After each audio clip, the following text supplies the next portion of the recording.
I guess next, let's show a question that will result in a limit not existent.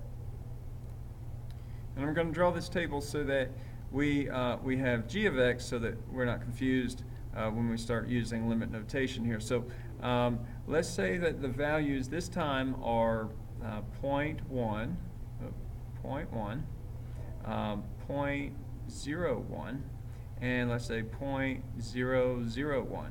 So now take a look at those x values and see what they're doing. All right, so this time the x values are not approaching 1.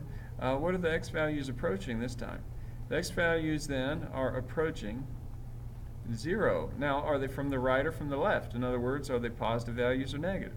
So they're approaching 0 from the right, all right?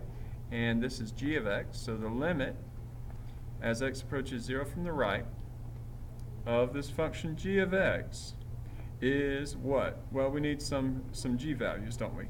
So the g values in this case are 10, 100, and 1,000. So it seems like to me, as we get it closer and closer to 0, the function value actually is unbounded and it goes towards infinity. Now, to say that it is equal to infinity is, I guess, inaccurate because you can't actually, well, okay, it's not inaccurate. We're saying that it's a limit, so it tends toward infinity. Okay, so it is actually appropriate to use to use an equal sign there. So let's say that we have some more x values, and those x values are, let's say, negative 0.1, negative 0.01, and negative 0.001. All right. And the y values that we get, actually, let's kind of read this.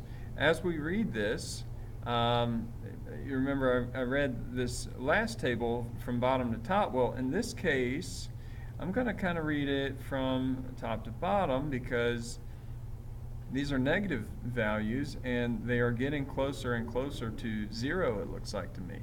So we're going to go and we're going to go find those values. Those values are actually negative 10, negative 100, and negative 1,000.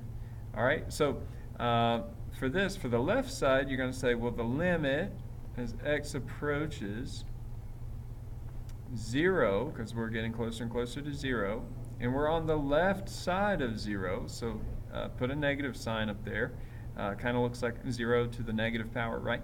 And then g of x equals, and it looks like it's unbounded. All right, it just keeps increasing by a factor of 10, so we're just going to say negative infinity. Now, does our limit exist? Well, you have infinity and you have negative infinity, and those are not the same numbers, so we're going to say actually that the limit as x approaches 0 from both sides, plus and minus, of g of x equals, well, you can say equals does not exist, or you can just say the words does not exist. All right, and I hope that helps.